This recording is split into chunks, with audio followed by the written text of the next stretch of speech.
The Children of Nuala by Malachy Doyle, and pictures by Amanda Harvey.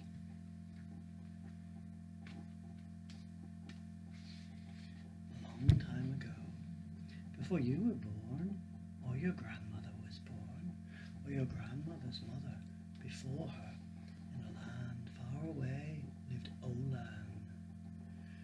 Olin was the son of an evil magician, a man of dreadful powers, who encouraged him in wickedness. Because he was his father's child, Olin had been born with a heart encased in ice that led to violent rages, ice that made him unable to love. Yet he was his mother's son also, and she was a good woman, one who had been tricked into marriage. Through the deep love that she showed Olin always, the ice had slowly begun to melt. You must leave this harsh land, his mother told him through her tears, for only by learning to love and to be loved will the last shards of ice melt from around your heart. Only then will you be truly human. Word had travelled even to the ends of the earth of a sad and beautiful woman called Nuala, and Olin vowed to seek her out. Nuala lived in a cottage on the cliff tops of Inchigeela in the west of Ireland, with her 3 sons Connor, Cormac and Liam, and their lovely little sister Fionnuala. Nuala was mourning her young husband, who had drowned at sea, and the children missed their father sorely. So that when Olin tracked her down and asked her to be his wife, Nuala agreed for the sake of her hungry and sorrowful children. Blinded by her grief, Nuala ignored the warnings of the other fisherwomen, who could tell by the cruel glint in Olin's eye that he was not of their kind. And so it came about that a broken-hearted woman married a frozen-hearted man. Olin did his best to be a good husband to Nuala and to be kind to her children, but in time a black jealousy began to gnaw away inside him, for it seemed clear to him that Connor, Cormac, Liam and Fionnuala needed so much of their mother's love that there was to be little, if any, left for him. One day, while he watched the children swimming happily alongside his fishing boat, Olin was filled with the very darkest of thoughts. A voice inside his head was screaming over and over that it was only because of the children that Nuala would not love him, that only if they were gone could he become truly human. His father's evil overpowered Olin. He watched in horrors as his fingers grew thin and wiry, and his nails became long, pointed claws. "No," he yelled, "leave me be, father!" Olin plunged his hands into the water to wash away the terrible corruption, but it was too late. The evil streamed from his fingers, running to great black streaks through the sea to each of the 4 children. There was a crashing of waves, an enormous roll of thunder, and the whole sky went dark. And at the calming of the storm, all that was to be seen on the sea of Inchigeela was a small green fishing boat bobbing on the quiet water, and 4 snow-white swans swimming in slow circles around it. Olin was distraught at the thought of Connor, Cormac, Liam and Fionnuala condemned to live out the rest of their lives in the frozen waters. He searched his memory for the only words of magic his father had yet taught him, words to protect against enemies, words that weakened the spells of others. "Arana, Kavanda, Malanga," he muttered, moving his hands in slow circles in the water. "Arana, Kavanda, Malanga," he cried as the waves started to rise again. "Arana, Kavanda, Malanga," he bellowed over the thrashing ocean. When the sea had settled once more, frightened swans to him. "Children of Nuala," he said, exhausted, 3 years you must spend under the cruel spell of my father.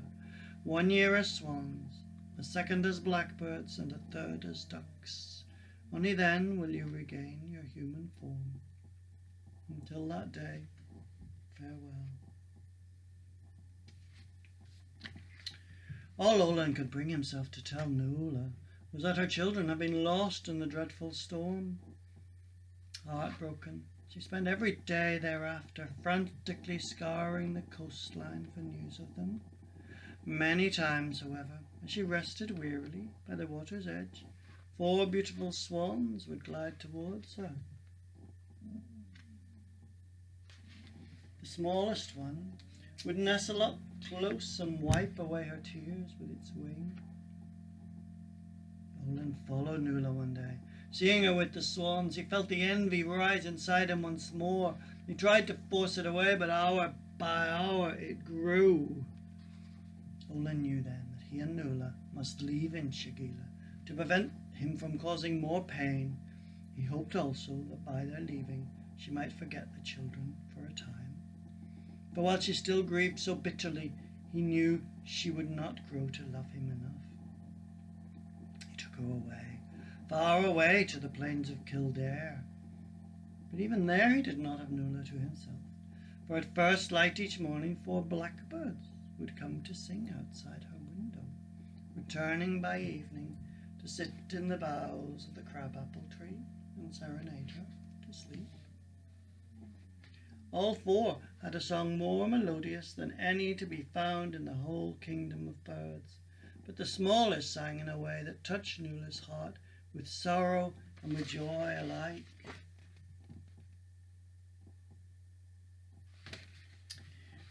Again the jealousy began to seep into Olin's ice-bound heart. His wife seemed to care more for her precious blackbirds than she did for him, and that constant twittering grated on his nerves morning and night. He feared that if he did not leave soon, the forces of evil would strike yet again. Away, far away from the plains of Kildare they travelled, to the town of Bushmills in the rich farmlands of the north. There Olin found work with a wealthy landowner, and Nuala was given the task of minding the poultry. Soon 4 pure white ducks befriended her, following her everywhere. Nuala especially loved the smallest one, which would lead her into the fields each morning to show her the secret places where the bantams hid their eggs. Late in the evening all 4 ducks would snuggle up at Nuala's feet as she sat by the front door knitting. Although Olin, sitting alongside, puffing quietly on his pipe, was sometimes tempted to shoo them away, he did not, for somehow time and the gentle routine of farm life was at last bringing calm to them both.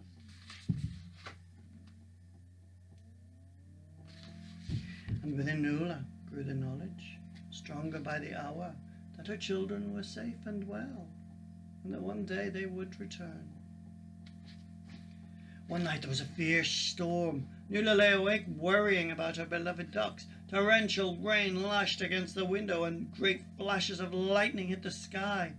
When the rain stopped for one brief moment in the terrifying silence between lightning and thunder, she heard a frightened quacking.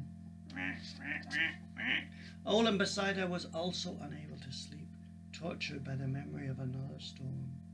Suddenly he bounded out of bed and was gone. The ducks ran to meet him, but there was another presence in the yard.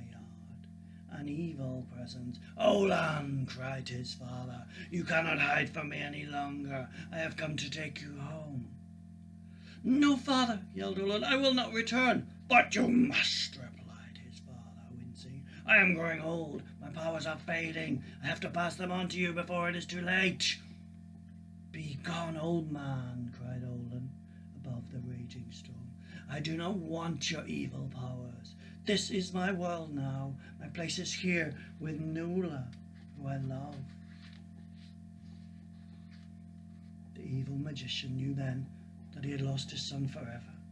He drew back into the darkness defeated and Olin staggered inside, with water cascading from his sodden nightshirt and 2 dripping ducks under each arm. There was Nuala, stoking up the fire to dry him out. Gently he put down the birds.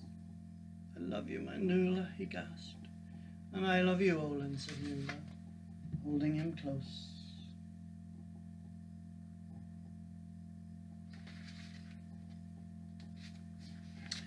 "But how can you, when I've caused such pain?" With a heavy heart, Olin told Nuala that it was because of his jealousy that her children had disappeared. Nuala, though deeply shocked at what she heard, held him as he sobbed. "Believe me, Olin," she said quietly, "I do love you." "Even though you love your lost children?" asked Olin. "Oh, my poor Olin," said Nuala, "how little you know about love. Yes, my love goes out to my children while they are hidden from me, as it will enfold them when they return. But I can love you also." Nuala and Olin knew then that the time was right to return to Inchigeela. The farmer and his wife were sorry to see them go, and presented them with a large wooden box as they were about to leave. Both Olin and Nuala laughed with delight when they lifted the heavy lid to see the 4 ducks peeping up from their bed of straw. It was a long and bumpy journey over the back roads of Ireland, but eventually they arrived at the old cottage high up on the cliffs of Inchigeela. Inside was cold and dusty, but with a good brushing, a good airing, and a blazing fire in the hearth, they soon had it clean and warm. Filled with the love Olin and Nuala now shared, the cottage once more became a home, and in less than a year, a new baby was born. As the first light of dawn lit up the sea the following morning, there was a loud knocking at the front door. There stood Nuala, clutching a basket of duck eggs. Cormac carefully cradling a delicate little blackbird nest, and Connor and Liam each proudly holding the feather of a swan. "Presents for the baby," they said together, smiling at Olin. "You're welcome home, each and every one of you," replied Olin, "from the bottom of my heart." He hugged them all in turn, tears running freely down his face, before the children hurried through to greet their mother and to welcome their baby sister.